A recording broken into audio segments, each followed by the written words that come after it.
Good evening, everyone. It's on or about 6:30. I'll call this meeting to order. I have a motion moved by Councillor Rowley, seconded by Councillor Bateman, that Council amend the agenda concerning item 10.1, notice of motion, to be discussed as a motion. As this would be considered an urgent matter, it would require a 2/3 majority for that to happen. So is there any discussion? All in favor? Is there any opposed? Motion carries.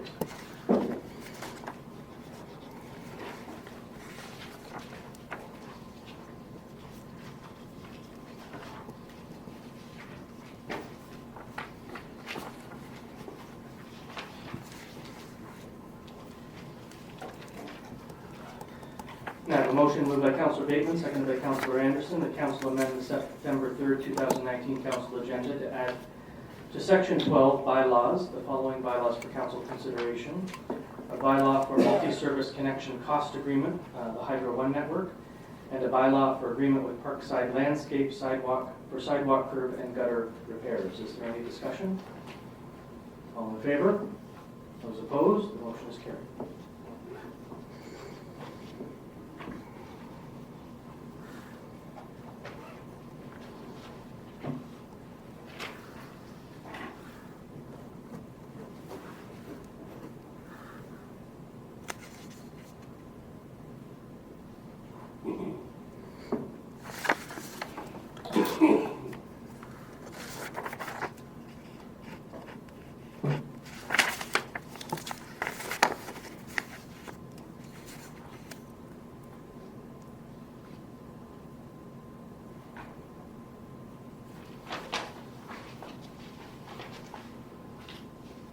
And I have a motion moved by Councillor Bateman, seconded by Councillor Anderson. The Council approved the September 3rd, 2019 Council meeting agenda as amended. Is there any discussion? All in favor? Any opposed? The motion is carried.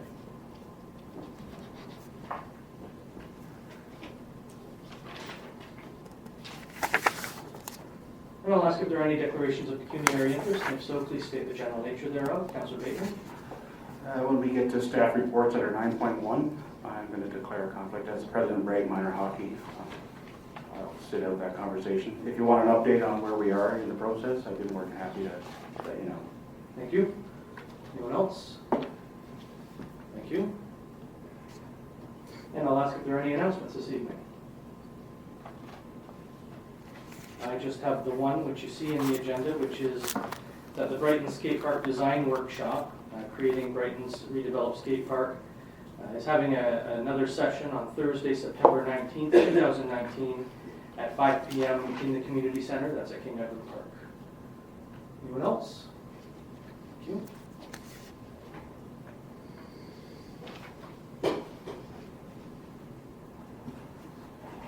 I have a motion moved by Councillor Anderson, seconded by Councillor Bateman. The Council approved the two separate special council meeting minutes of August 6th, 2019 as presented. Is there any discussion? All in favor? Any opposed? The motion is carried.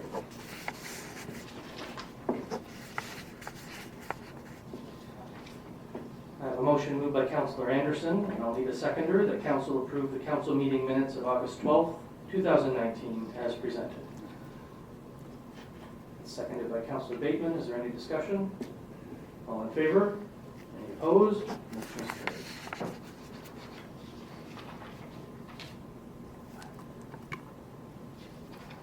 I have a motion moved by Councillor Rowley, seconded by Councillor Tadman. The Council approved the council planning meeting minutes of August 14th, 2019 as presented. Is there any discussion? All in favor? Any opposed? The motion is carried.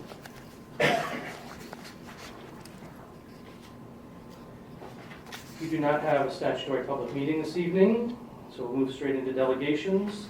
Our first delegation is from Highland Shores Children's Aid, and I'll ask Mrs. Bishop to come forward.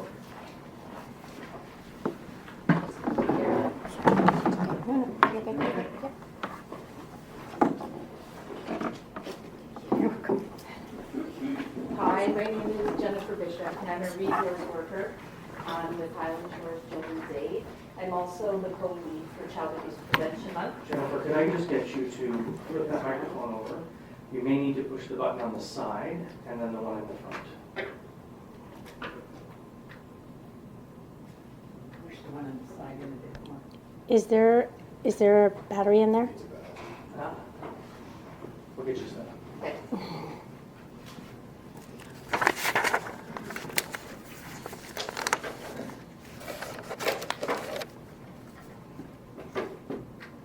Okay, thank you. Thank you.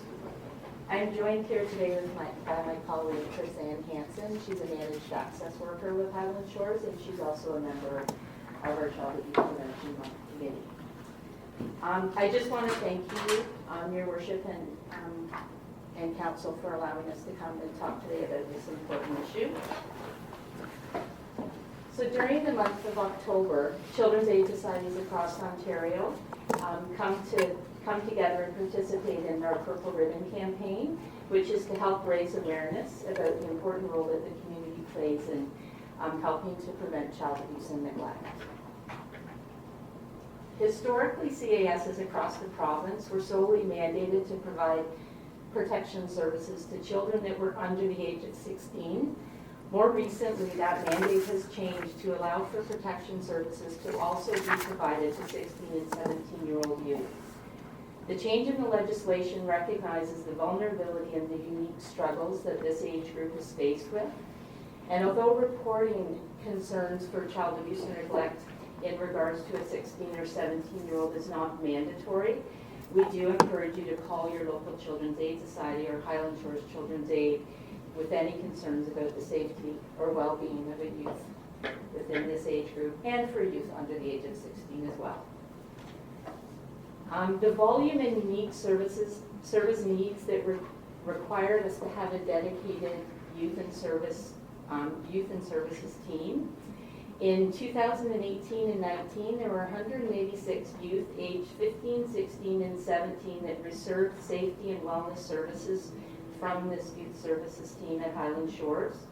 In 2018 and 19, 10 youth aged 16 and 17 either entered care or had a voluntary youth service agreement entered into that allowed them to work with Highland Shores on a voluntary basis to provide protection services to them. In this community, or the area that Highland Shores services, which is from Port Hope to Shannonville, just past Bancroft and down into Prince Edward County, there are 38,000 children 15 years of age or younger. 5.7% of those kids come to the attention of our agency each year for a concern about their well-being and safety. More than 1,350 families are assessed for a concern about children each year, and approximately 635 to 637 families are provided with ongoing services and support.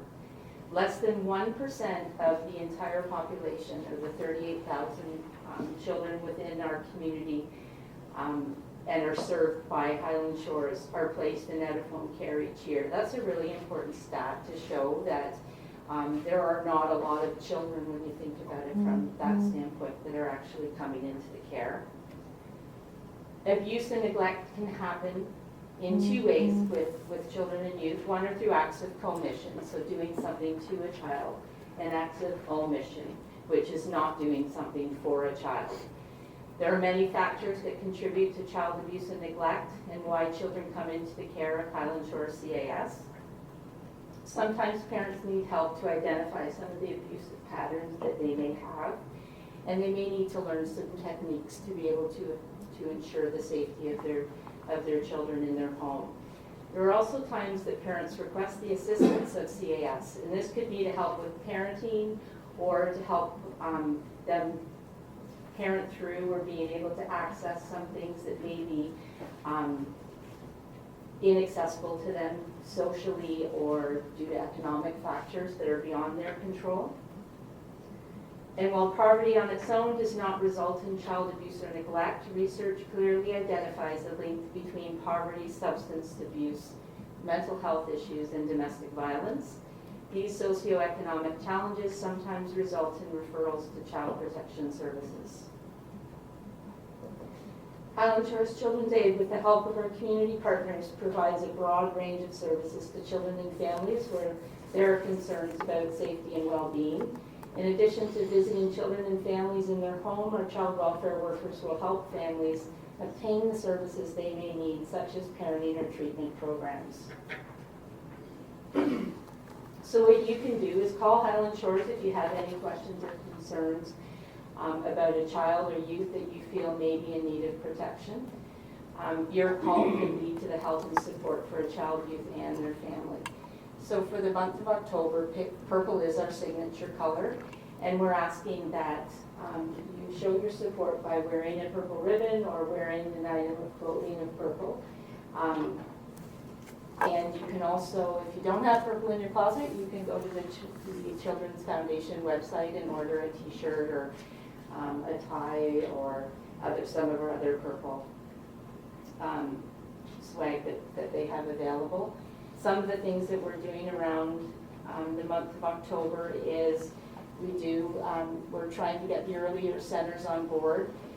We're also getting the boards of ed and hoping that we can bring about some more awareness with the boards of ed and the teachers and things like that, as well as all of the hockey games that we've typically done. We don't have the dates as of yet. They should be coming in this week.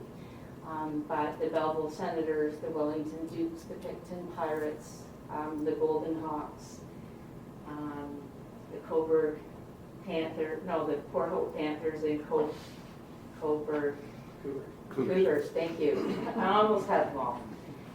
So we'll be doing awareness hockey games with them as well. And the foundation also has an event called the Canter for Kids. It is Sunday, October 20th, where they dress the horses in purple with ribbons, and they bring out as much awareness as we can get around that time as well. We do have some flyers and things. If you are able to put them up around the municipal building, that would be very much appreciated. We have a couple of signs as well, if there's any spot for those. The last thing that we'd like to request, if it is okay, that we put up the purple ribbons around the town, again with removing them at the end of the month as well. Is there any questions? I'll open the floor to questions or clarification from members of council. There don't appear to be any. Perfect. So with your permission, we'd like to be able to come and present you with a tie and some purple ribbons and some other purple stuff if we can. Come on up. Thank you.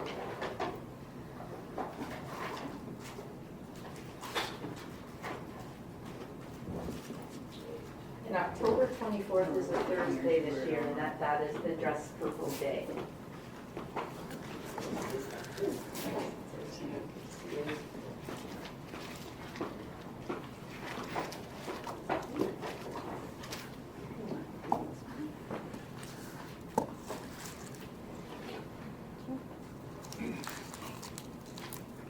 Wonderful, thank you.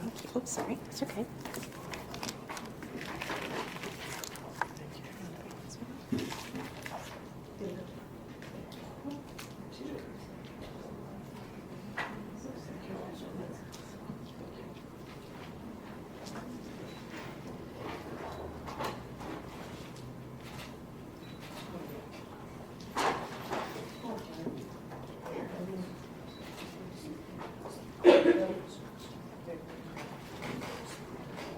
Council, there was a request that the purple ribbons be permitted on poles in the municipality. We've allowed this in the past. So Councillors Rowley and Tadman, who have moved and seconded the motion to receive the delegation, rather than getting another motion on the floor for the next meeting, would you be okay if I added something to that effect to this motion? There is another motion later in Why don't you, the standard why don't you agenda. start?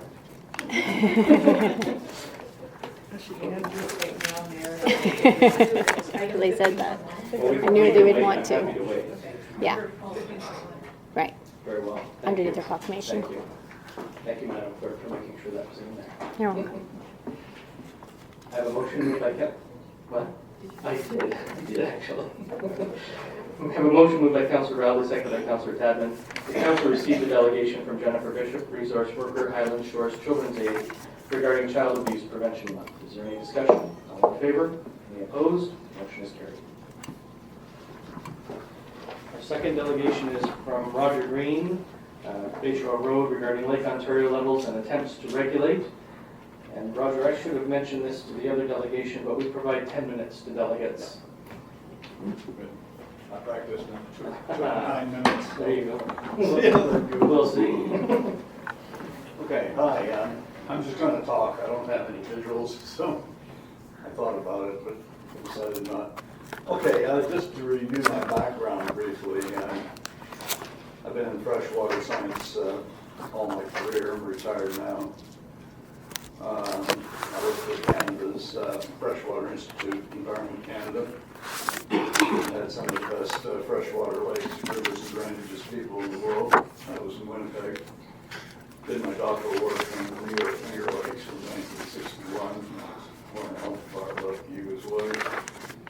And I've been sort of at this in Canada since 1968. Lots of research and publications and consulting. Quite a few master's and doctoral students produced. You don't need the details. University of Manitoba and then UWO were my institutions. I wrote a book which was published in 1979 on designing environmental studies and analyzing the data from them with a strong emphasis on aquatics, so it's pertinent. Taught a graduate course at City University of New York at the time. This 1979 book is still in print, which I'm not rather pleased by. Still sells a bit. Okay, I've been an adjunct prof at Trent University's Watershed Studies program and did an early retirement from Western in 2000. Still an emeritus prof at Western. I've run environmental study design workshops for profs, graduate students, and public servants at about 5 dozen places all over the world, so I'll just kind of go fast on that. They had good attendance. There were more than 30 from all over the Atlantic provinces at the last one, which was in New Brunswick. But I decided that there was too high a ratio of work to remuneration in doing that, and so I haven't done any of those since. Do on the seminar, but okay, on the Lake Ontario water levels issue, I also have consulted with experts that are more specialists on that. For example, a former lead Canadian IJC commissioner who I've known for 60 years. He's retired in Saskatchewan, or I was holding here. He referred to me to a current Canadian IJC commissioner who I have talked with for at least an hour or two. Canadian IJC commissioners have always been well qualified scientists or something in the area of flooding and sometimes more social stuff. Most American commissioners have too in the past. Mr. Trump seems to be appointing right-wing political backers as opposed to very well-qualified people, but the last one was a real estate agent from upstate New York, and it's not surprised that she focuses on protecting shoreline real estate, so that's not the history, though, of the IJC. Okay, I just want to be clear on one thing, that the International Joint Commission has a mandate based on legislation in both the U.S. and Canada. Okay, so there's nothing kind of frivolous about this. And the mandate is to serve multiple stakeholders. And just in summary, first, to keep the St. Lawrence Seaway operating, which includes keeping Montreal Harbor deep enough for shipping. Second, to avoid flooding downstream, which, for example, Montreal. 1 inch of water off the surface of Lake Ontario down the Seaway results in 10 inches at Montreal.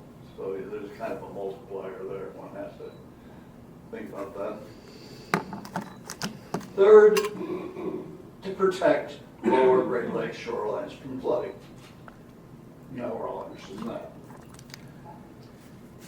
But there's a fourth, which is that they want to flood the mandate says they should flood the lower Great Lakes marshes every few years to keep them working, because marshes will die if you don't flood them periodically.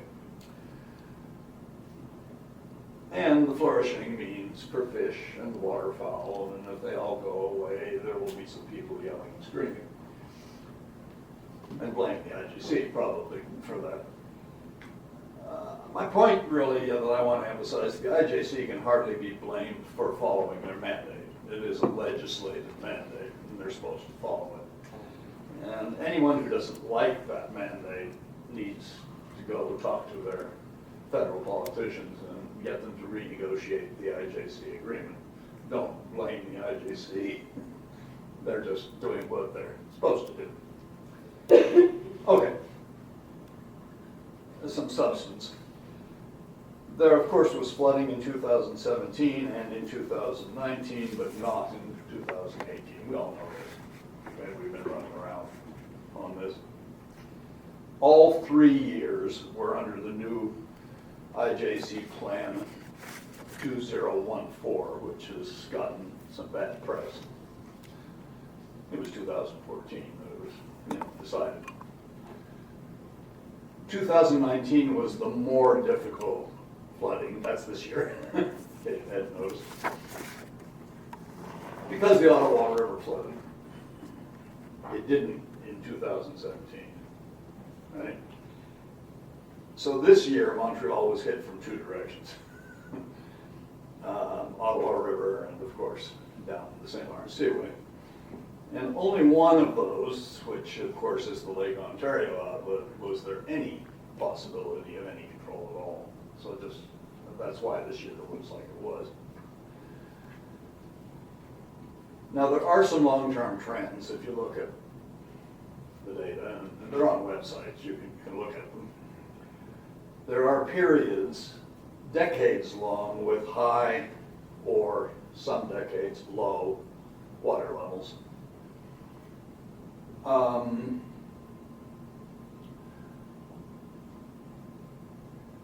In the 1950s, there was flooding. After that, not so much, and most people don't go back.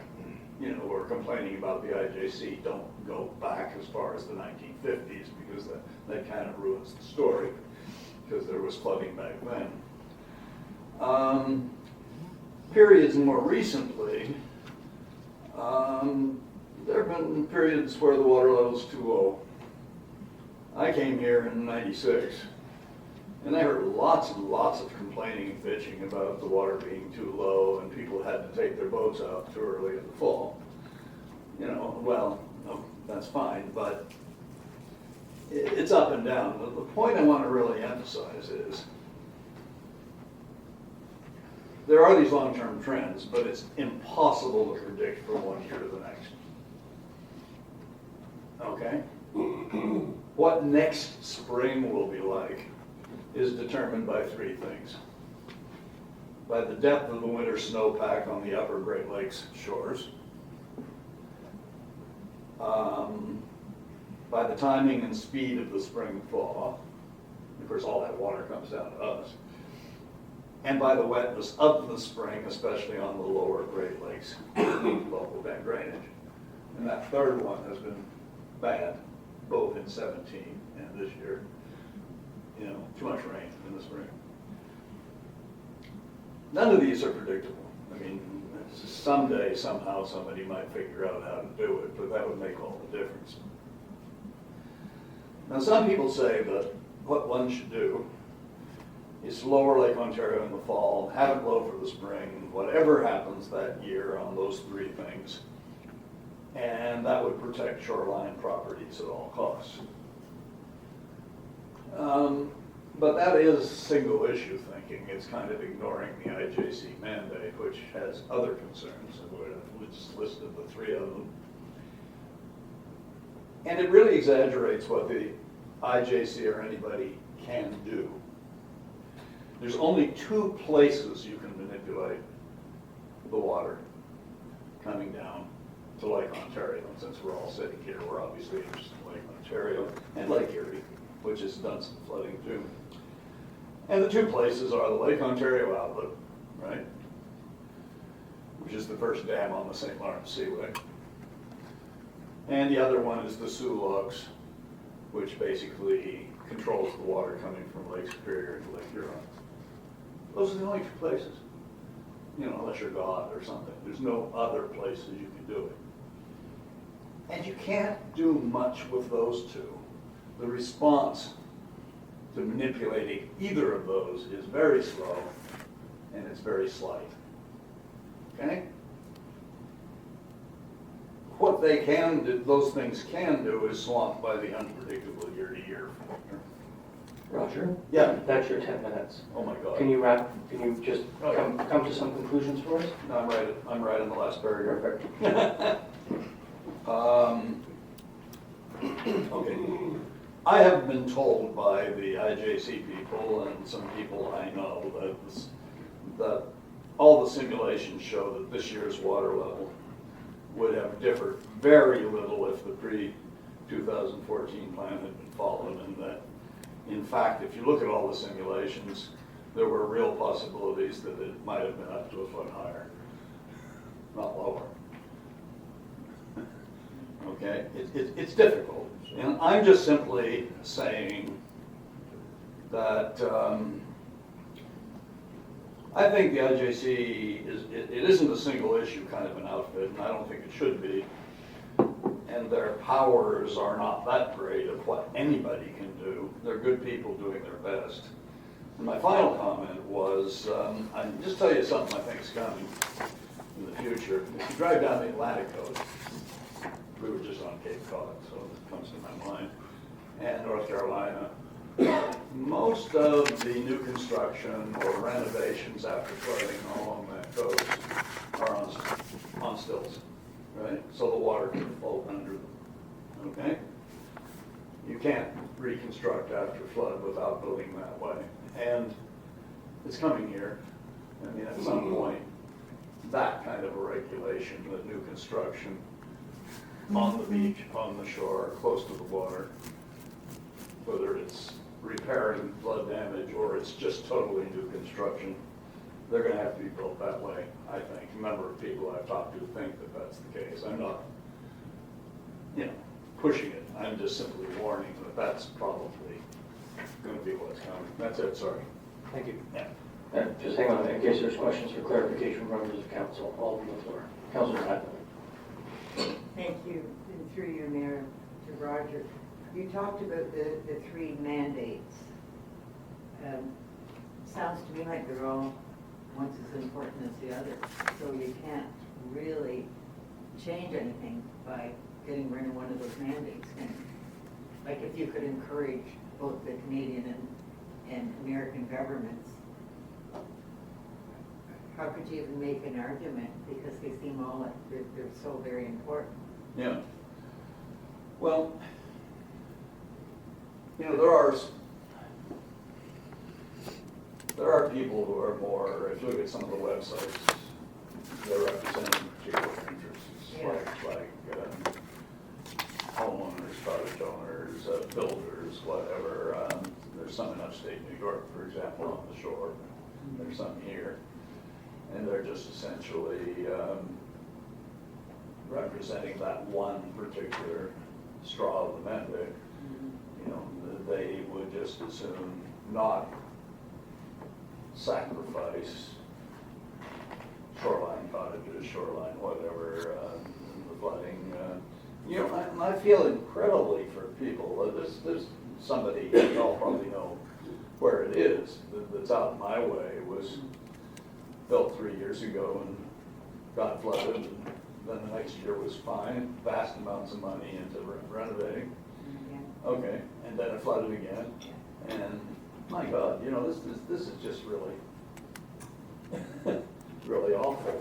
Yeah. But there are the three mandates, and people will take abuse if all of a sudden the marshes go away completely, and the fish and the waterfowl populations go to hell. Yeah,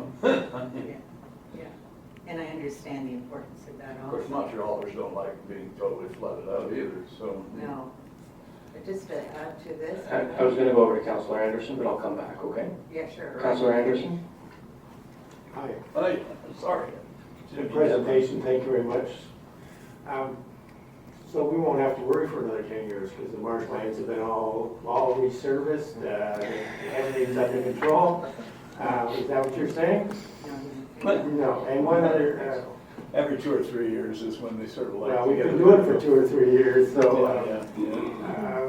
that's not helping anybody on the shoreline. Well, the science on marshes is pretty good, and I have to look it up, Yeah. but, you know. And one other thing, it's funny, the Farmer's Almanac is, that's not my high-tech information that I'm providing, but they're calling for a late spring, heavy snows in the north, all the wrong things that we would want to hear is in the Farmer's Almanac. That's for next spring? Yeah, Oh, great. and how much credibility do you put into that report? Oh, I used to read the Farmer's Almanac every year growing up. But- I'd like to believe it, but.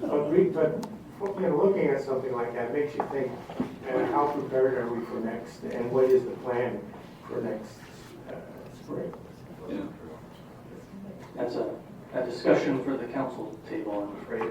And And one we should likely have. Yeah. One we should likely have. Councillor Tadden. I just wanted to probably just tell you historically what I always heard from a child growing up, and I know previous generations, because you probably know that for about 5 generations, my family were commercial fishermen. And my dad always said, there'll be high water again. There's a cycle in it, and it repeats itself, so whether we control it Yeah. the way we do now, it's still gonna happen, that's the way Mother Nature works. And so, I remember the 50s, I wasn't allowed to go up near where they were moving homes from the shoreline in Gosport, because it was washing right through their Yeah. kitchen. So, and that was a high water time, so I'd be about 7 I'm telling you my age. Oh, sorry about that, but I anyways. just had my 80th, so don't worry.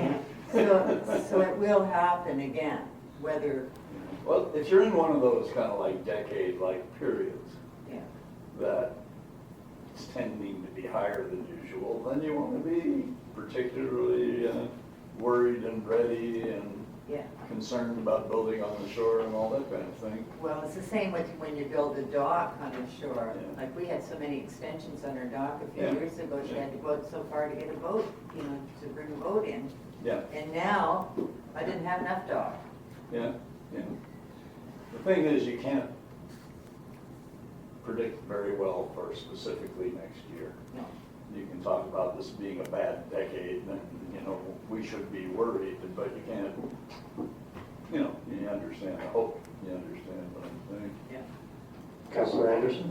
I guess there's 2 words though for about all that, it's called climate change, and I'm not gonna open the floor on that one tonight, but Oh, yeah, that's a longer term thing, and I agree, we should all be kind of worried about that too. But I thought I wouldn't get off into that, or Brian might scold me.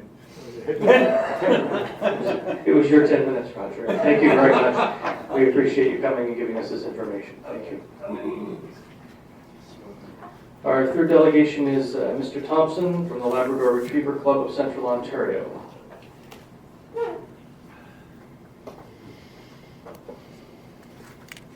There are 2 of us, Your Worship, 1 chair. Would you like us to stay here? No, you can bring up another chair by all means.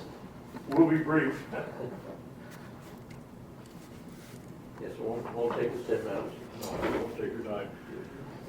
I'd like to thank the council for giving us an opportunity. It was through Councillor LeBlanc that helped us be aware that there was perhaps a grant available for hosting in this area a national competition. Just briefly to give you some information, starting this weekend, there is a National Retriever Championship here in the area. You will see many special trucks in the area with their retrievers, Labradors mainly. They'll be here. This championship goes from Sunday to the following Sunday, so they're here for a full week of time. And during that time, we have the top teams in Canada coming here, going head to head, to see in the end who will be crowned the national champion. So for your area, you do have an immense number of people coming in. We only have about 60 teams coming in. Those are the top teams from Canada. They had to earn their way here, they're just not entered. But we have a huge number of workers coming in. There's probably another 50 or 60 workers who are on site throughout the whole progress, through the process of the event to support and make sure that it happens. As well, I'm the president of the National Retriever Club of Canada, and at this particular event is our annual general meeting. So at the meeting, we have representatives from the 39 different retriever clubs in Canada coming here for the meeting as well. So you have a lot of non-competing individuals coming here because they have to be here to deal with the legalities and changes in rules with CKC, et cetera. So you have an immense number of people coming into the area. Frankly, I don't know how they all find places to go. I know some are in Gull, some are in Trenton already, some are around here. Some are in trailers, they're coming. Some come from the day and travel, but you do have an immense number of people coming in. And you certainly are welcome to come and watch any of them. These are spectacular dogs. A retriever championship, I'm not sure you've seen what that is. This is something that takes place not in a show ring, not inside, but outside in the fields, where dogs are retrieving. Distances usually go from 75 meters to 500 meters, where birds, bumpers are thrown at huge distances, and dogs have to go and retrieve them. Sometimes they get to see what's thrown for them, sometimes things are hidden, and they have to go and they're directed. You may have seen dogs that have been given hand signals to go. So my role in this is to support David. We select a club each year. This year it was the Labrador Retriever Club of Ontario, which is based right here in Brighton. And we select the club, and then the club goes ahead and hosts the event. So that's why I'm here, just to share some information from a perspective of a national organization. And we have 40 clubs from Moncton to Vancouver, all the retriever clubs in Canada. So And a great deal in the United States. and we have some U.S. Competitors coming as well, too. So there's quite a few people. You'll probably see some interesting looking vehicles driving around the street. You might wonder what that is. You know, they're all exceedingly expensive. They have air-controlled compartments. Dogs are well looked after. They're watered, they're heated, and air-cooled. It's a little bit beyond perhaps your next-door neighbor's dog kennel, but you'll spot them and you'll recognize them. And I know when I've traveled throughout the states competing in trials, people have often asked me what that kind of truck is, and I'm like, what do you have in that? You know, I've had people ask me if I had prisoners in there. I couldn't believe that. You know, I said, no, it's a dog. And so I'll certainly be brief, and thank you for the opportunity, Your Worship, for coming, and thank you, Councilor LeBlanc. And if you would consider our request for any financial support. It's a huge amount of money to put this on, and they do spend a huge amount of money here. Not only now at the national event, but every spring we have over 150 dogs coming in with owners, and we have a license trial. It's not a national event, but it's a license trial. And we have a big spillover from that because a lot of people stay. I know that there's been 5 trailers sold in this town because of the event. And, you know, and people's vehicles break down and they spend money here. They get motels. We're booked. The only motel that we wanted every room they had. They didn't have enough for us, you know. And so they spend a lot of money. And it costs us a lot of money to put the event on. And we have a lot of individual farmers that help us out as far as land, use of land. But there's a great amount of money spent to just to put the event on and do it right, and do it in a local style, and people like coming here. So that's why we're asking for a grant to help out a little bit. There's no money prizes, by the way, That's, if you win, if you are lucky enough to be the winner. And there is only one winner. There's not seconds and thirds, there's only one winner. There is no money prize, it's strictly prestige only. That's just the nature of our game. Well, thank you, gentlemen. I'll open the floor to members of council if they have any questions for clarification. Councilor LeBlanc. He's the chair. Well, through you, Mayor. This has been going on for a number of years. I've seen the trucks here, I've been here 25 years, I've seen them that long. They've also used my properties. One of them was Shaq O'Neal, the baseball player, when he had his dog. They would come and use my property to run their dogs, to exercise them. A lot of other movie stars that had their dogs and come.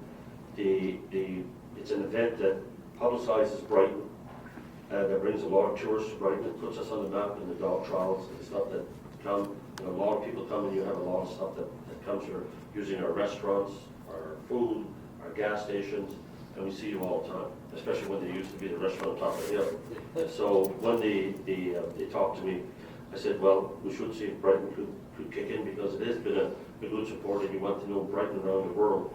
This is what brings it, is national trials, and they come in from the teams from the United States and everywhere for this. And it's an annual event. So, which is something that hasn't been supported before. So it's one thing that it helps up with tourism, economic development, and if we had an economic development staff, this is something that you could go on, because people would love to go watch these dogs work, and they're beautiful animals. This is what they've been bred for a million years to do. Thank you. Deputy Mayor. Sure, I was actually just wondering when the event, or where the event is being held, or is it in different locations? well, it is in different locations, but the headquarters is at our farm, just north of 401 on 26, just off 26 is Long Reach Road. That's out by the dump, before the dump, there at the end of the road. Plumpton, Richard Plumpton has purchased the land or ground or property. We sold it back a few years ago, and it just kept a few acres, and we have a boarding kennel out there, and everything sort of spins out from there. The property that Richard owns now, we lease it from him, and it's seven lakes on it, 7 ponds, you know. So that's where we do most of the water work, and then we're spread from there back to Campbellford. You know. There will be signs directing interested people, as well as the contestants, where you have to go. If you do come to any of the sites, there's usually a roped off area for the gallery to watch. You're certainly welcome to come. Just one little proviso, handlers wear white. They wear white specifically so dogs can see them at a huge distance, and handles, so that we ask them when people come to watch that they not wear white in the gallery, or you'll probably get spoken to by the marshal who's in charge of the event.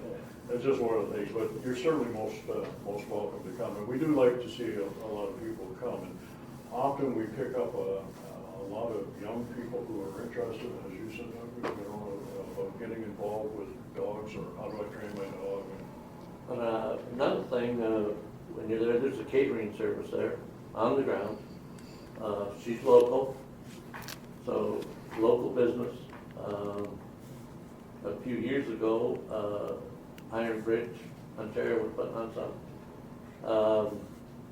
Our club paid for her accommodations because they wanted her, you know, because she had always put it on for us, like the catering part of it. And so we paid for her accommodations up there, and they had her all the way up to Iron Bridge, as one of the local caterers here. So, you know, Brighton has been on the map. And, you know, it's a big event, a lot of work, and a lot of money. Thank you. Councillor Tandon? I think Councillor LeBlanc said most everything I wanted to say, except for the fact that we have donated to this almost every year before. So I think I certainly would want to do it again. Thank you. Any other questions or comments? Councillor Bateman? I was just gonna ask, is there a social media page or anything Oh, that yeah, directs yes. people to your Yes, club? actually, if you wish to go to, I'll give you the very briefly, NRCC, that stands for the National Retriever Club of Canada, .ca. You will go down the sidebar and it will say national, and you can click on that, and it will say Brighton, Ontario, big crest, big letters, and then there'll be an agenda right down the sidebar of social events each night, and what goes on, yeah. You'll see that. And they'll even post the tests that, day by day, they'll post the tests that they're running for the dogs. There's a daily update. Follow-up? Yeah, just a quick one on our agenda. It said it starts on September 7th, but I think one of you said September 8th. I just want to clarify. Well, it actually starts on Monday, but I think what you said, I think the banquet is on the 7th, Our meetings actually start ahead of Okay. which happens to be in the Legion, which has always been in the Legion, which should be the Legion Club, so we use all of Brighton. Any other questions or comments? Councillor Anderson? Just quickly, how many overall participants, like not, like, how many does this draw? Well, it, Including your, you've got a lot of officials Yeah. and people involved. Our Like, judges come from Refer it east, to central, correspondence. and west Canada, one from each section of so Canada. ballpark told you. And this year, there's approximately 60 teams competing. I mean, there are many, many more teams existing throughout eastern Canada, but as I mentioned, you must qualify. This is the top group coming together, so it's not an open event. You have to get, So my flat coat retriever can't be in I'm there? sorry. Maybe with some extra training. Oh, next year, well, we can make that work. I have David Thompson. Thank you for your time. Thank you, gentlemen. Appreciate that. Yes, there is. David Thompson and Jim Lake. Jim Lake? Ling? Ling, L-I-N-G? Yeah. Thank you. So I forgot to read the motion to receive Mr. Green's delegation. I'll do that first. I have a motion moved by Councillor Tadman, second by Councillor Rowley. The council received the delegation from Roger Green of Bayshore Road regarding Lake Ontario levels and attempts to regulate. Is there any discussion? All in favor? Those opposed? Motion carried.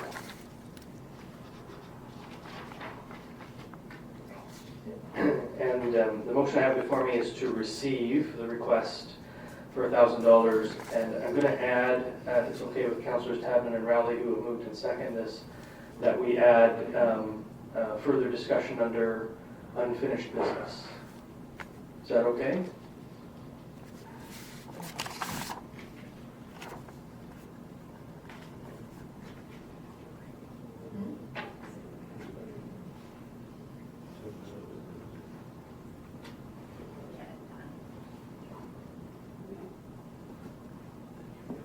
And just for everyone's edification, that's just because we really shouldn't be making decisions out of delegations, so we can have a more fulsome discussion under unfinished business. So I have a motion moved by Councillor Tadman, second by Councillor Rowley. The council received a delegation from David Thompson, the Labrador Retriever Club of Central Ontario, request for $1,000 to the Canadian National Retriever Championship to be held in Brighton September 7th to 15th, 2019, and further add to further discussion under unfinished business. Is there any discussion? All in favor? Any opposed? Motion is carried.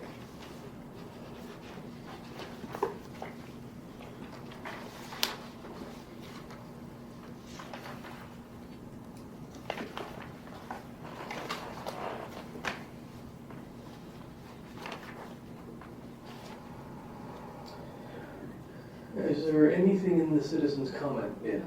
No. Thank you. Let's move straight into staff reports. First report is with regard to the use of Indigenous-themed sports names and logos. Mr. Miller, we've read your report. Do you have anything to add or highlight? No, not this time. Everything's in order. I have a motion moved by Councilor LeBlanc, seconded by Councilor Tadman. The council receives the staff report on the use of Indigenous-themed sports logos and directs staff to ensure that all logos and Indigenous-themed references are removed from its sports facilities. Council also encourages all sports teams to change Indigenous themes, names, and logos in a timely manner. Is there any discussion? Councilor Tadman.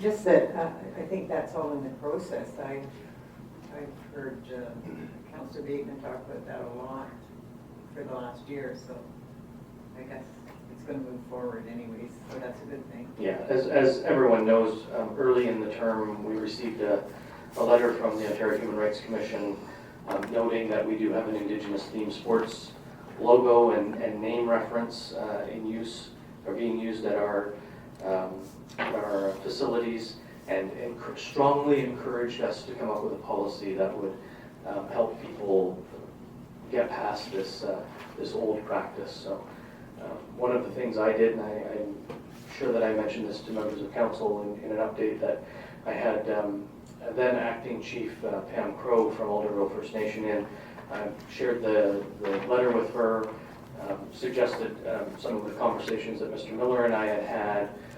She was supportive of moving down this road, thought it was probably timely in the world we live in today. So the only thing I note, Jim, is that are we developing a policy around this, an official policy, just for the future? I think in the future we will.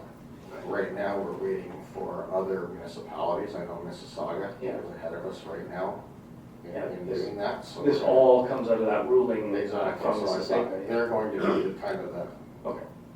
the one that's going to bring forth something. Human Rights Commission is going to say, yeah, it's a good policy. And then we can develop something out of that. Yeah. And likely by the time we get to that, minor sports will already have gone down a different road anyway, but it's probably good to have this policy in place. And that's the other reason there's only one. Okay. Thank you. Is there any further discussion? Councilor LeBlanc? Through you, Mayor, did you consult with anybody else or just yourself when you did this, when you wrote this? I consulted with the mayor and I consulted with the CAO, and I consulted, through the internet, did some research. Okay. You received information coming out of Mississauga, what their intentions are in terms of what they're looking to do, which is essentially what you've written here. Yeah, it's essentially the same thing. They're giving themselves actually a couple of years. Because I believe they have more organizations that have it. Obviously, Mississauga is a lot bigger than us. We have a lot more sports. So, yeah. Any further discussion? All in favor? Are there any opposed? The motion is carried.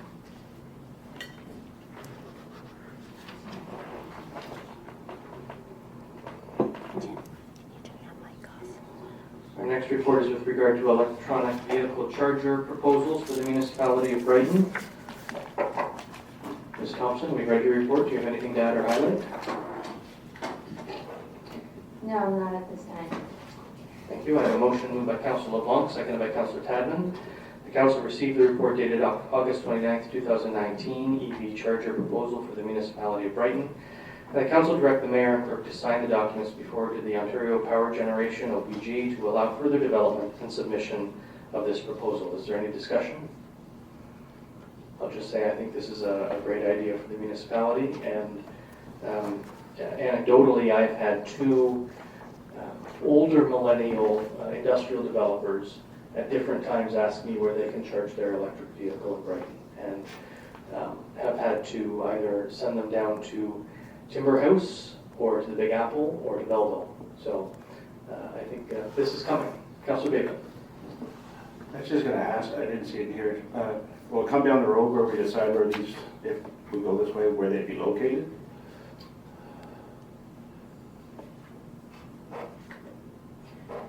Yes, we just received an email last week in regards to the funding for this project.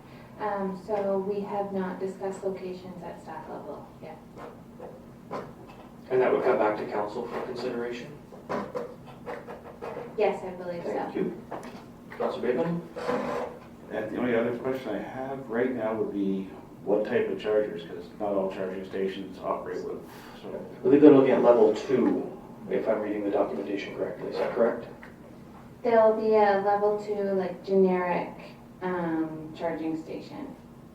So that's the non-Tesla vehicles, like your Chevy 5, was there a couple to it? The Volt, yeah. Yeah. Although I think you can plug Tesla vehicles into the... Different adapter. Yeah, they have an adapter. So okay then. Any further discussion? All those in favor? Are there any opposed? The motion is carried.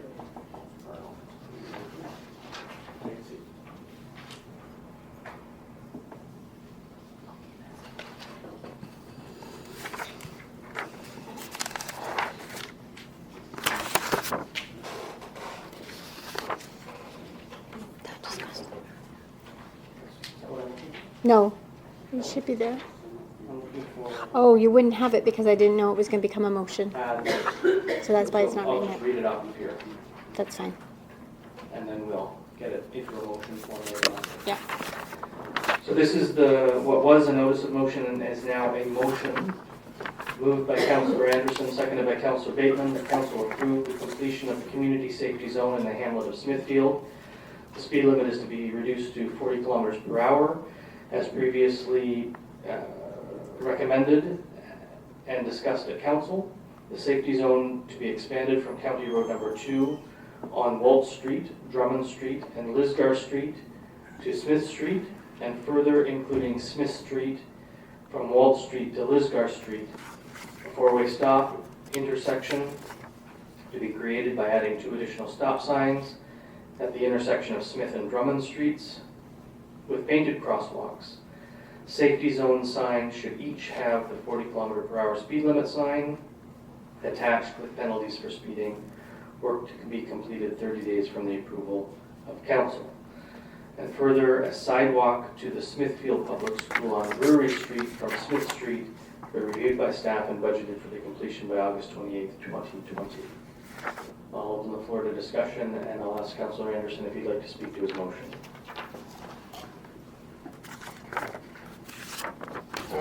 I have nothing to add really. What this does is just make the hamlet, I consider it almost a subdivision now. It's growing so much. There's so many people living there now.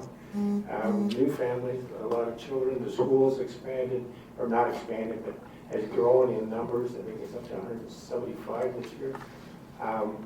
It's somewhat chaos at times in that little corner there where this intersection is. And this intersection, the idea of the four-way stop is the speeds are incredible, as in all the community. I know the community, I'm not the only one, I'm speaking for this area tonight, but the goal is here to get people slowing down and driving more sensibly through populated areas like our hamlets and our subdivision things like that. So that's why this is very clear, and it's not a large area, but it encompasses I made a note, there's 106 households, and there's commercial. We have about 10 commercial properties in Smithfield right now. Things are growing on Lisgar Street, which was just a simple little road that you could just let her rip. But now there's people living there. We're improving housing on there, and there's multiple commercial properties, as well as a large church that's very active and has a lot of events there. The Jehovah's Witness Church, I believe that's it. So I gave it a lot of thought, and this was last spring, but I'm bringing it forward now a little clearer. Just what needs to be done. I didn't note on here, you'll see that jewelry isn't listed here because it's already set at 40, and it's been working fine, but it's still a race zone as well. But at least speed limits being lowered, it's just like the 401, the 100, you do 120. Well, we're trying to keep it down to a workable level in these areas. And there's no sidewalks except on Smith Street. And the concern for the sidewalk, we discussed, even Mr. Bateman looked at this in the spring as well. You have to walk in the middle of the road basically to get, for the students that walk to school. And there are a lot of students that walk to school in Smithfield. So this is it. And I hope we can solve this and move ahead. Thank you, Councillor Anderson. That was the longest I'm not going to speak to my motion speech I've ever heard. I'm going to ask, no. I guess I shouldn't have dared him to continue. Deputy Mayor Mick. Okay, so I understand why the motion, it makes sense. My concern is sidewalk. I know the sidewalk there is shoveled and maintained by the residents. If we add more sidewalk, are we going to do that, or are we going to send our sidewalk cleaner out to clean it? Those are the things that come to mind. I want to make sure we're doing this and we're considering everything that goes along with it. But that's a question for staff.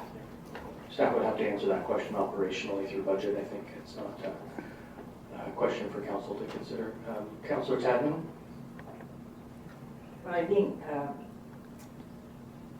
we have to make this safe, that whole area, just as we put all the safety zone in Great Public, and it's really busy there also, and Spring Valley, I think is, you know, it's got the lights there and everything, so Smithfield deserves to have a safe environment for their schools. So I have no problem with this whatsoever.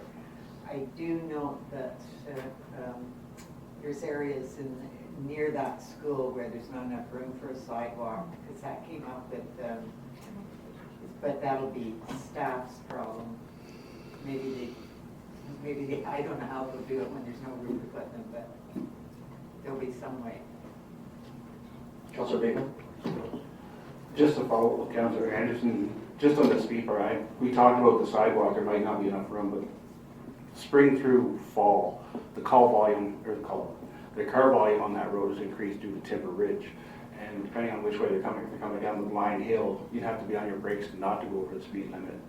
And we have to keep in mind there's already been one child struck there, I believe it was last September, and there was a police report filed. I don't think we should wait for the second or the third to at least slow the people down. The sidewalk, I don't know if we have a space for it, but that's for the experts to decide. But we can't control it. Well, at least post the speed, we can't control it. Thank you, Councillor Rowley. Thank you, Mayor. Yeah, I want to concur with my fellow councillors here. Having been there today picking up kids from school, that Four Corners is busy, and it's busy with a lot of little kids. And regardless of whether we can put up a sidewalk, I believe at budget time we probably discussed even just delineating a piece of the pavement to do that. But I would certainly hope that now that the school season has begun, that the four-way stop and the speed signs could go up sooner than later. The reason for me asking if we could amend this notice of motion to motion, because I would hate to see us wait now until October. Kids are going to school now. Thanks. Thank you. Councillor LeBlanc? Through you, Mayor, this is a very good motion. I've been down there with Councillor Bateman and Ron Ansher looking at this last fall and through the thing in this spring, and I support it 100%.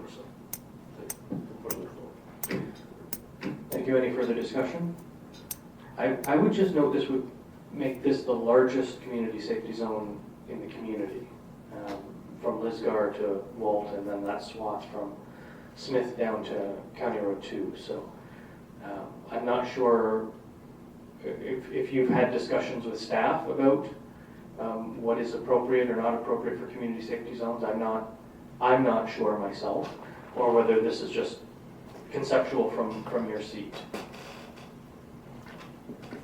I discussed it back last spring with the staff for a year, but as well as other communities that have safety zones, I think I think that's somebody in the public here also asked, what is the safety zone? What constitutes it? What constitutes it is what's in the area. The density, people, road. You went to Councillor Bateman suggested the road is up and down and winding and has hidden intersections. Also schools. There's church right there on the corner. There's so people. That's what constitutes a safety zone. what we put there last, which we were grateful, the people out there were very grateful that there was some action last spring, but it was far too short. The safety zones, you barely put your foot up to touch the brake and you're right back into a 60 or 50. This zone is now, when you come off the highway, you know you're entering an area where you're not going to be looking, you're not going to be changing your speed limit every time every few thousand, number of meters. Those streets, by the way, the longest stretch is Lisgar. The others are only like 500, 600 meters. Drummond's a short stint, and that's part from Wool to Smith is not over, it's a little longer than Drummond. So it's just so you're not switching, going from ends here, starts here, ends here. That's what's going on right now. You look at the speed limits out there, and they're all over the place. And I will touch on it when we have one other item on the agenda to discuss tonight, and that's the speed limits in the community. There's one street, a road that comes off Bullis, that's by Bullis, it's White's Road. There's another, I didn't bring it up on this, but it's another road. Traffic study should always be conducted first before you put it in the safety zone. Sort of a deadly zone there by We have those cemetery. radar signs. I didn't put that in there, but it should be looked at. So the safety zone makes sense because it's all grouped around that school, it's all grouped around those churches and the businesses and the residents. There's so many residents compacted into the one area. I would also caution that Wall Street is a boundary road, so we would need the buy-in from Quinte West before we changed any speed limits. We could change it on our side. That's but the not one on that theirs. we probably have to work with, yes. Deputy Mayor? I wouldn't have any trouble. Thank you. So I understand the motion, it makes sense, definitely we need to do something. My concern is that we don't do anything without staff reporting back to us. This isn't for us. I know there are regulations around community safety zones, I want to hear what we're supposed to be doing. We've done this too many times, where we make decisions and we don't consult with staff, and I don't want to see us do that, so I would like to see it, I hate to see it delayed, but I would like to see it referred to staff. We can probably get the four-way stop up, but the actual safety zone, I think we need to get a report back. Councilor Bateman? Just a follow-up. I understand consulting the staff, and before I seconded this motion, I had done the research. I've gone over the past council meetings for the last probably 6 years, and I know the precedent has been set before. I think it was in November, I think it was 2018, 2017, where they reviewed and a motion was put forward and carried in the same evening to lower the speed limit on Prince Edward Street and Cedar Street to be consistent with Elizabeth Street. Mind you, I don't know if it was ever followed through because they're still posted at 50, but I know it was carried on that same day. I'm not saying we should do that now because I fully understand wanting to have staff, but the urgency, I'd hate to see another child get hit because one's already been hit. I don't know how long it would take to at least put a slow down around the school. I'm trying to figure out if we can subdivide this motion so that some of the stuff can be dealt with tonight and some of the stuff can be dealt with at another time. And I just remind members of council that as smart as we think we are, we do not set precedent at the council table. That is something that learned judges do, and we're just not there. So, Councillor Tatton. No, but we do. But we don't. We make decisions on an individualized basis. Tonight, but it's happened a lot in the past. Anyways, why don't we break it up? I was going to suggest this sooner because there is certain things that will make it a lot safer at this time. And then the other, and maybe the staff can bring it forward at the next council meeting. And that's 2 weeks away. May I suggest? Would you be okay with that? Take the term safety zone out of it. We can change speed limits. Yes. Let's just change the speed limits and get the crosswalk. So, I mean, I think it's easy enough to subdivide this motion so that we remove the addition of a four-way stop and the reduction of the speed limit to 40 kilometers an hour and debate those under a separate motion, and then refer the rest to staff for a report. Would that work? Can you just repeat? So, yeah, so I would suggest that we put a motion on the floor that, to subdivide the motion so that the speed limit reduction of 40 kilometers an hour and the four-way stop addition at Smith and Drummond be debated under a separate motion. Yeah, just make that one motion. Yeah, that's one motion, and then that puts the community safety zone discussion in a second motion. Yeah. And then we probably want to refer that to staff, but we would then get the speed limits and the intersection dealt with tonight. Because I think we can put black and white signs up that say community safety zone all over the place. The real issue is that stop sign and the 40 kilometer an hour. I think that goes a long way to helping solve that problem. So could I have a motion? Councillor Rowley, you're making a motion to subdivide this motion? I will make the motion to subdivide the motion, and if you need another person to Well, make the you new motion, can make a new motion, can't we, with Well, if we put a motion to subdivide on, we've essentially made two motions, and I'll read them separately. So we're just asking for staff to come back on the safety Yeah. zone. Well, we're not And we asking, need to check with Quinny West. right now, we're just subdividing a motion. Yeah. That's all we're doing, and then we'll come back and talk about it more. Okay, fine, good. Oh, and yeah, so that would put the community safety zone and the sidewalk Does he concept want in to the read budget it, or does he for want a me staff to? report, which is fine, we were asking them to do that anyway, essentially. Yeah. Councilor Rowley, you moved that? Yes, I did. Do I have a seconder to subdivide I'll that? second. Thank you. Um, Mr. Parkinson, did you have a comment? Yes, just the comment about crosswalks in here. Is that gonna be a separate motion, or do you want that included within the community safety zone? Included in this one, The intersection. because there's no crosswalk for kids to cross there. We'll include that in this one. They go hand in hand.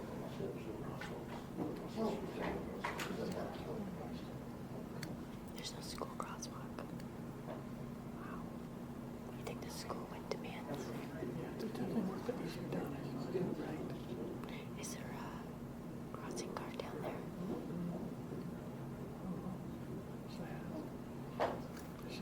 It should be.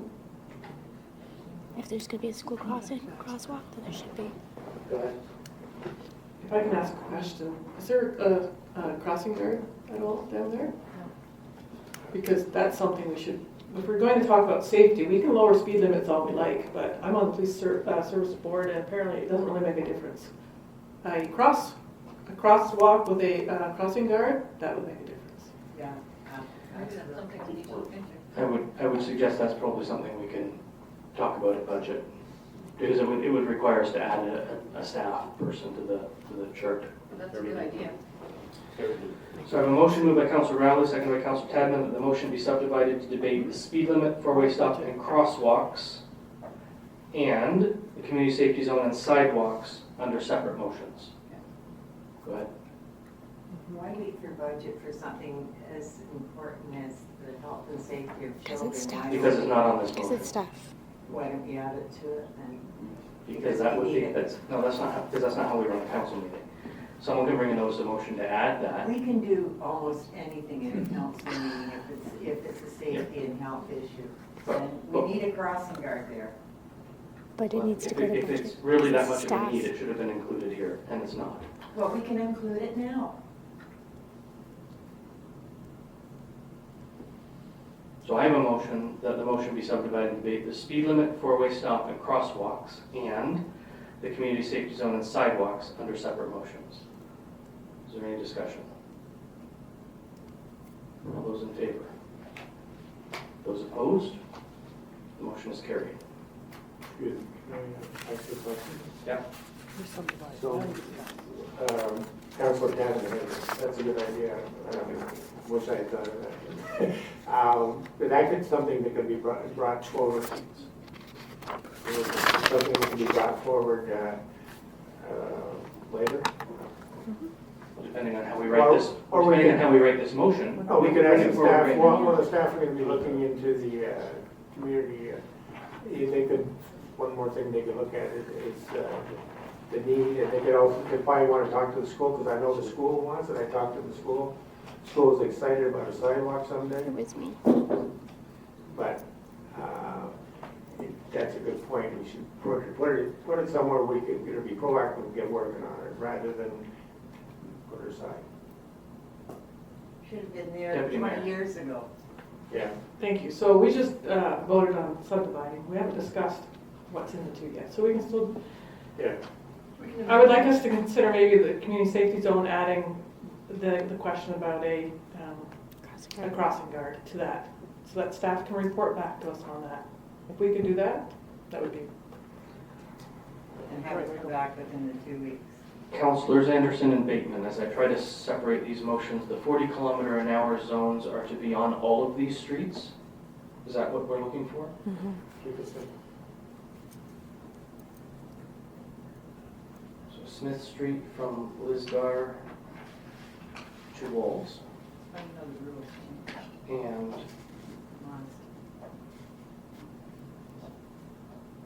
all of Walt, Drummond, and Lisgar. Sorry, all to Smith Street. Can we decide on that? Number 2 to Smith Street, not all of them. Got it.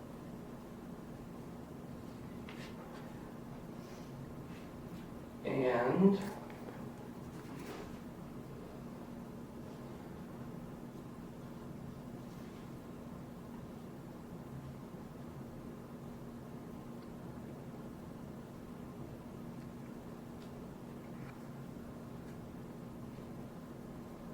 it's Drummond and Smith, yeah, for this four-way stop, Yeah, right? it's also your Drury. There's 3 streets there. Drummond and Smith and Drury. It's a corner of 3 Yeah. streets.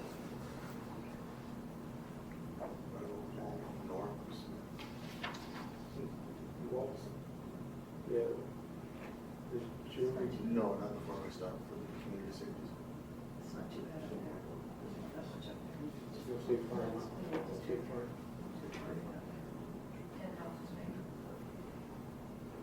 For now. Yeah.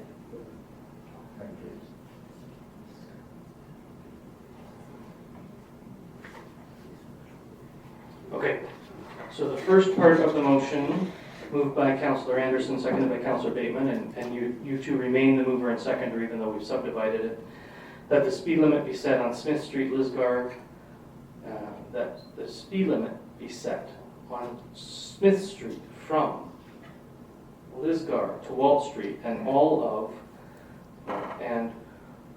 Street from number 2 to Smith, all of Drummond and Lisgar streets to 40 kilometers per hour, and further that a four-way stop be added at Drummond, Smith, and Drury, and further that crosswalks be added at the Drummond, Smith, Drury intersection. Gentlemen, does that sound like I have For that one. subdivided that correctly? One motion. And those are the 3 issues that we agreed to debate tonight. So I'll open the floor to discussion. Councilor Rowley. Thank you. I think the sooner the better we can do this. The other part can wait, maybe not for a long time, but this will be a good start to keep those kids safe on that 4 corners. Thank you. Any further discussion? All those in favor? Any opposed? The motion is carried.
question.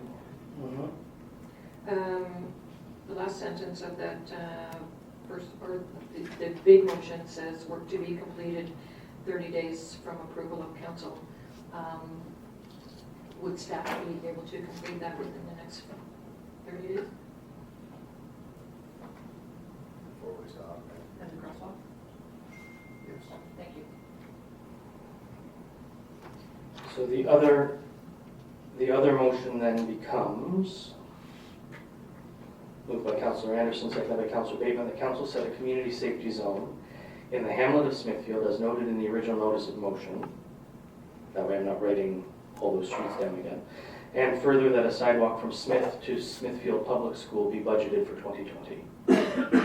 Have I captured that second motion correctly? With the guard. Do you want to add crossing guard? Then, no, let's just talk about if we've added this, if we've done this correctly, and then we can open the floor to further discussion. So have I captured those two items correctly? From your original motion? You said the sidewalk and then. So the first is the community safety zone in the hamlet of Smithfield, as noted in the notice of motion, and the sidewalk from Smith Street to Smithfield Public School for budgeted for 2020. All we're saying is expanding that zone. That's what we're doing. The opposite zone. Your microphone, sir. There's a bit of a zone there, very short, that was put in last spring. So we're talking about expanding it. Right. Right. So, is there any discussion on this motion? Councillor Routley. Thank you. Can we amend this motion to include staff reviewing the idea of getting a crossing guard in place? Would Councillors Anderson and Bateman be okay with adding that to the motion? Yeah, that could be a point of research. I do agree. Yeah. And I think you would probably talk to the school about that as well. Crossing guards are a municipal responsibility. Mm-hmm. Oh. Not school board. We pay for them.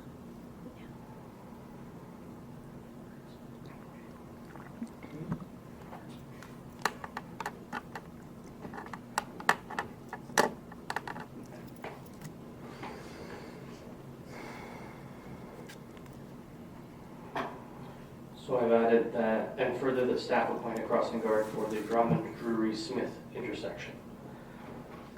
Now, do we want to pass this motion, or do we want to refer to staff? I'd like to refer to staff, but it's not my motion. I think that's fair too. So are you okay if we add to the bottom of this and further that this motion be referred to staff for report? For the next meeting, and to make a decision at the next meeting. That's for the sidewalks and stuff. Yeah.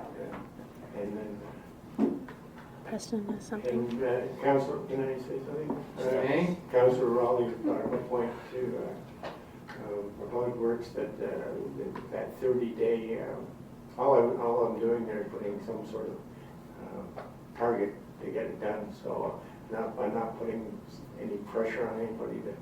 But can we have that on? It's maybe too late now, but that was part of the original motion, was that the speeds and I noticed Public Works indicated that time frame was okay for 30 days to get the signage done. So. Thank you. Would you have time to be able to bring a report back for the next council meeting, being the, I'm going to say 16th? No, because it only gives us 3 days to do all the research, put the thought into it, and finalize the report to have it on the CEO's desk for the 9th. So I would request the meeting following the 16th, which is, I'm not sure. It's the first, well, I'll just put the first regular meeting in October. Is that okay, gentlemen? I think we're making great headway tonight. Thank you all. So that's a yes. So that would be fine. Okay, let me read this again, make sure we've captured everything. Moved by Councillor Anderson, seconded by Councillor Bateman, that council set a community safety zone in the hamlet of Smithfield as noted in the original notice of motion. And further, that a sidewalk from Smith to Smithfield Public School be budgeted for 2020. And further, that staff appoint a crossing guard for the Drummond-Drury-Smith intersection.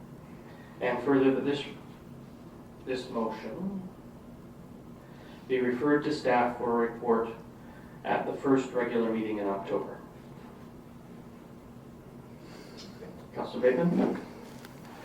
I'm perfectly fine, because the sidewalk part is where you want to give the staff enough time to make sure that you do it right, because it depends on if you have the space to do it. Do you put it on one side or the other side? Depending on what side of the road you put the sidewalk on will determine where you put a crosswalk for the kids to cross. Because if you put a crosswalk at the end of the road and the sidewalk's on the left side when you're heading up to Timber Ridge, then you're going to have a second crosswalk. So I'd rather have the experts on the crosswalk or the sidewalks tell us left or right, because that's when you'll determine where the crosswalk goes. So that part, they need to have the time that they. Is there further discussion? All in favor? Any opposed? Motion is carried.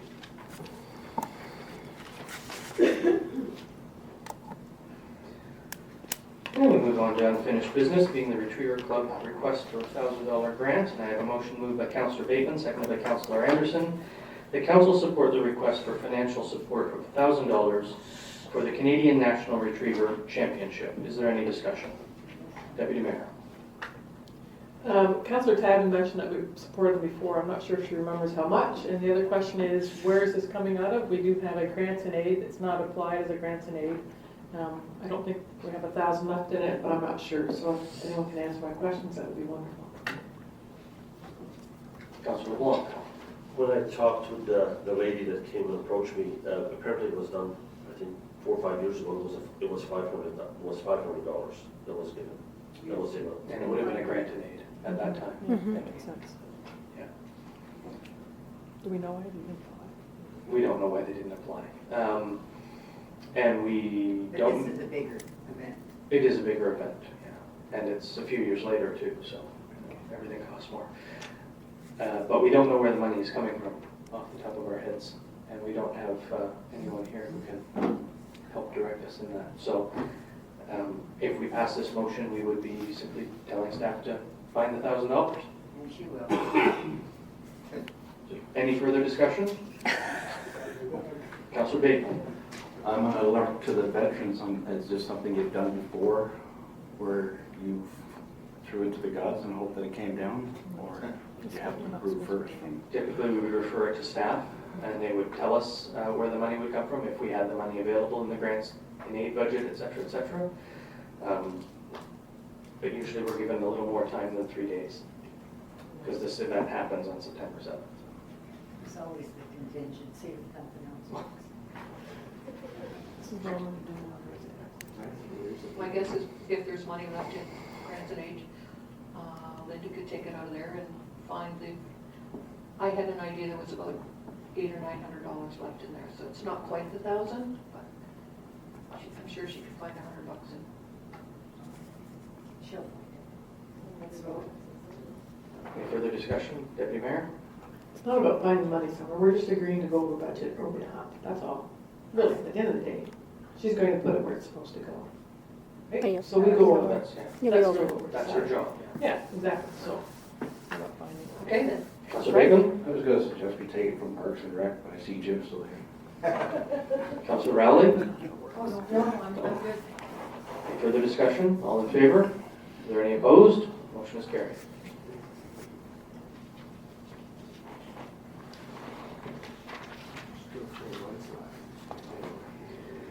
We'll move into bylaws. The first is with respect to development charges. I have a motion moved by Deputy Mayor Bink, and I'll need a seconder.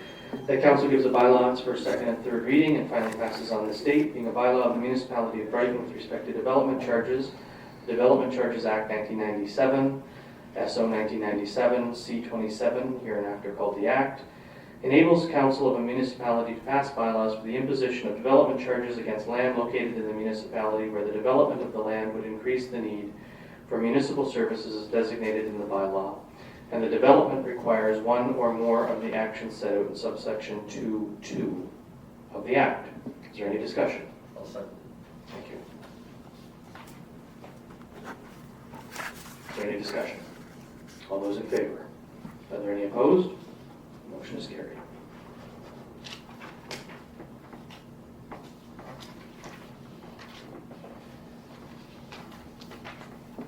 Second bylaw is with regard to temporary road closure for Apple Fest festivities. I have a motion moved by Deputy Mayor Bink, and I'll need a seconder. The council gives a bylaw its first, second, and third reading and finally passes on this date, being a bylaw to authorize temporary road closures for portions of various streets during the Apple Fest festivities. Thank you. That's seconded by Councillor Rowley. Is there any discussion? All in favor?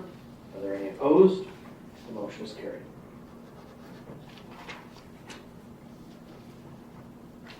Can I make a comment, please? Well, that's why I call for discussion, Councillor Rowley. Well, it's not to discuss the road closures, but I would just like to challenge my friends here from Public Works and from Parks and Rec to participate in the Walk-A-Mile in her shoes event. So if you could bring some of your staff and some money, that would be great. Sunday afternoon, 12 o'clock. Sunday noon at the fire hall. I don't know who. It's a short mile. It's Gentlemen, I look fantastic in heels, so good luck. It's a short mile. It's only from the Fire Pole to Memorial Park and back. And there's barbecue if that would kind of entice you. There you go. And in the back could help too. Our next bylaw is to prescribe a rate of speed on specific municipal roadways, and I have a motion moved by Councillor Bateman, seconded by Councillor Anderson. The council gives a bylaw its first, second, and third reading and finally passes on this date, being a bylaw to prescribe a rate of speed on specific municipal roads. Is there any discussion? All in favor? Any opposed? The motion is carried.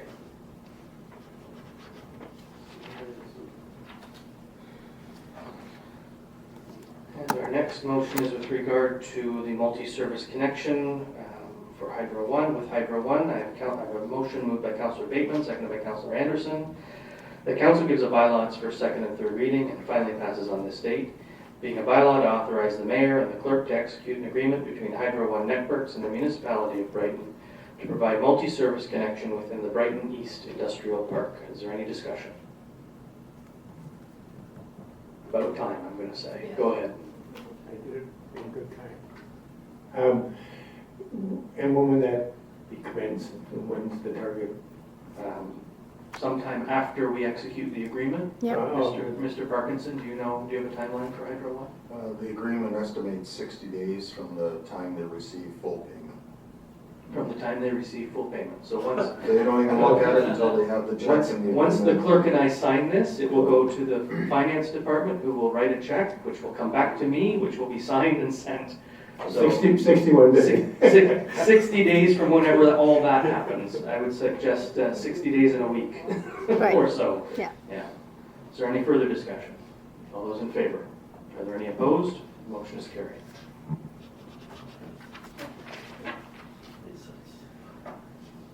And our final bylaw is with regard to executing agreement with Parkside Landscaping and Contracting, moved by Councillor Anderson, seconded by Councillor Bateman.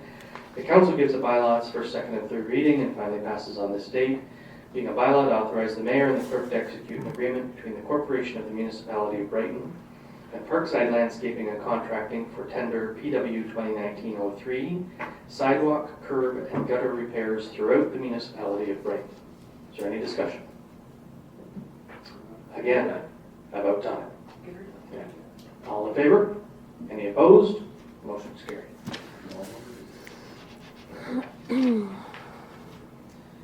We'll move into reports of advisory committees of council, reports, minutes, and council reports.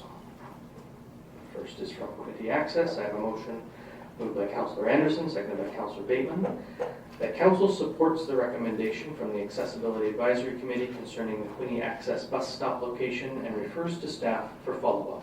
Any discussion? Those in favor? Any opposed? Motion is carried.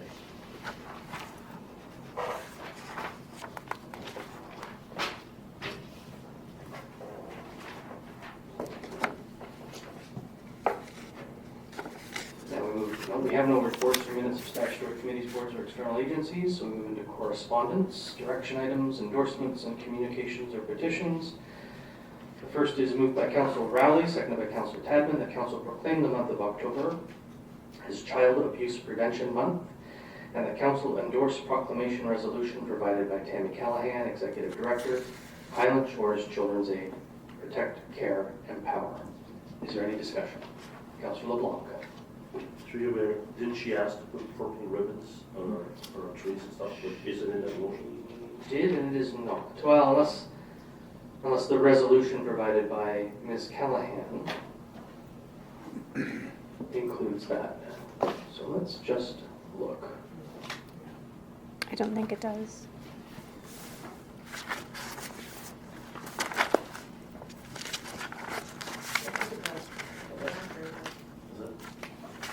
Respectfully requesting. Mhm. And Yep, it in the does. previous years requesting permission for staff to tie purple ribbons. Is that included in the proclamation? Because Yes. it doesn't. No, it's in their letter, In It's that in the letter. letter. Is it? the proclamation letter. So why don't we just say supports and further supports the request?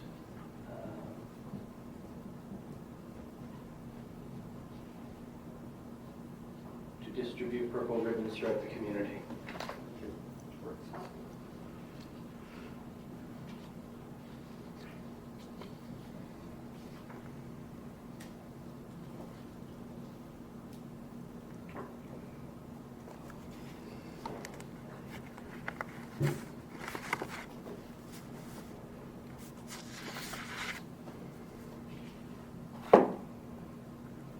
And I've already written it, but I'm under the assumption that Councilors Rowley and Tadman are okay with that. Yes. Thank you. So it's that council proclaim the month of October as Child Abuse Prevention Month, and that council endorse proclamation resolution provided by Tammy Callahan, Executive Director, Highland Shores Children's Aid, protect, care, empower, and further support the request to distribute purple ribbons throughout the community. Is there any discussion? All those in favor? Any opposed? The motion is carried.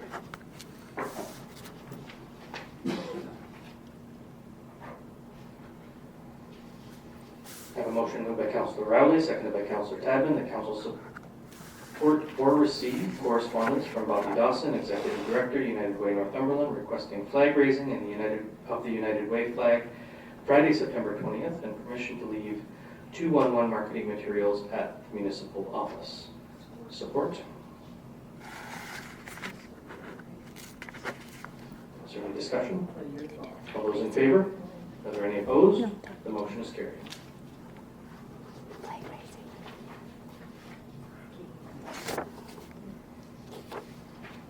Just the day. And the next correspondence is from Hastings Highland. I have a motion moved by Councilor Tadman, seconded by Councilor Rowley. The council support the resolution of the municipality of Hastings Highlands regarding municipal amalgamation. Is there any discussion? All in favor? Any opposed? Motion is carried.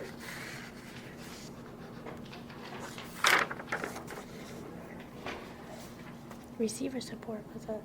Support. And the next is also from Hastings Highland, moved by Councilor Tadman, seconded by Councilor Rowley. The council support the resolution of the municipality of Hastings Highlands regarding reducing litter and waste in our communities. Is there any discussion? All in favor? Any opposed? Motion is carried.